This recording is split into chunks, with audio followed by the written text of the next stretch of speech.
Son, we need to have a chat about internet safety. I slowly crumpled down onto the floor next to him. His laptop was open and he was playing Minecraft on a public server. His eyes were locked into the action. Comments scrolled down the side of the screen in the chat box. Son, can you stop your game for a minute? He exited the world, closed the laptop, and looked up at me. Dad, is this going to be another cheesy, scary story? What? I faked hurt feelings for a second, and then grinned at him. I thought you liked my cautionary tales. You grew up listening to my stories about children who encountered witches, ghosts, werewolves, and trolls. Like many generations of parents, I used scary stories to reinforce morals and teach lessons about safety. Single parents like me should use all the parenting tools at their disposal. He scrunched his face a little. They were fun when I was 6, but now I'm getting older, they don't scare me anymore. They seem kind of silly. If you're going to tell a story about the internet, can you make it really, really scary? I squinted at him incredulously. He folded his arms. Dad, I'm 10 and I can handle it. Okay, I'll try. I begin. Once upon a time, there was a boy named Colby. His expression indicated that he wasn't impressed with the terror of the introduction. He sighed deeply and settled in for one of Dad's cheesy stories. I continue. Colby went online and joined several children's websites. After a while, he started talking to other kids in-game and on the message boards. He made friends with another 10-year-old boy named Helper23. They liked the same video games and shows, they laughed at each other's jokes, they explored new games together. After several months of friendship, Colby gave Helper23 6 diamonds in a game they were playing. This was a very generous gift.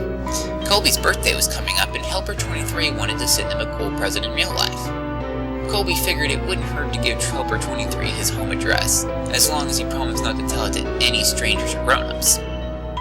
Helper23 swore he wouldn't tell anyone else, not even his own parents, and set about mailing the package. I paused the story and asked my son, "Do you think that was a good idea?" "No," he said, shaking his head vigorously. In spite of himself, he was getting into it. Well, neither did Colby. Colby felt guilty about giving away his home address, and his guilt began to grow and grow and grow. By the time he put on his pajamas the next night, his guilt and fear were larger than anything else in his life. He resolved to admit the truth to his parents. The punishment would be steep, but it was worth it to have a clear conscience. He squirmed in his bed as he waited for his parents to tuck him in. My son knew the scary part was coming up. In spite of his tough talk, he leaned forward wide-eyed. I'd spoke quietly and deliberately. He heard all the noises of the house. The washing machine bounced around in the laundry room. Branches scraped against the brick outside his room. His baby brother cooed in the nursery. And there were some other noises he couldn't quite pinpoint. Finally, his dad's footsteps echoed down the hallway. "Hey, Dad," he called out nervously. "I have something to tell you." His dad stuck his head in the doorway at a weird angle. In the darkness, his mouth didn't seem to move, and the eyes were all wrong. "Yes, son?" The voice was way off, too. Are you okay, Dad?" "Uh-huh," sounded the father in his strangely affected voice. Colby pulled up his covers defensively. Is Mom around?" "Here I am." Mom's head popped into the doorway below Dad's. Her voice was an unnatural falsetto. "Were you about to tell us that you gave our home address to Helper23? You shouldn't have done that. We told you never to give out personal information on the internet," she continued. "He wasn't really a kid. He just pretended to be one. Do you know what he did? He came to our house, broke in, and murdered both of us, just so he could spend some time with you."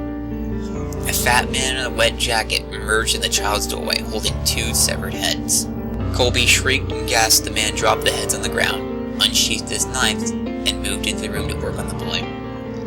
My son screamed too. He twisted his hands defensively over his face. We were just getting started with the story.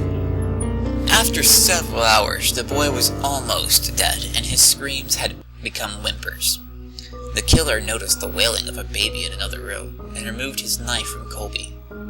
This was a special treat. He had never murdered a baby before and was excited about the prospect. Helper23 left Colby to die and followed the cries through the house like a homing beacon. In the nursery, he walked to the crib, picked the baby up and held it in his arms. He moved towards the changing table to get a better look, but as he held the baby, the crying died down. The baby looked up and smiled. Helper 23 had never held a baby, but he gently bounced in his arms like a pro. He wiped his bloody hands on the blanket so he could stroke the baby's cheek. "Hey there, sweet little guy." The beautiful rage of sadism melted into something warmer and softer. He walked out of the nursery, took the baby home, named him William, and raised him as his very own. After I finished the story, my son was visibly shaken. Between ragged staccato breaths, he stammered, "But Dad, my name's William." I gave him a classic dad wink and tousled his hair. "Course it is, son." He ran up the stairs to his bedroom in a fury of sobs. Deep down, I think he liked the story.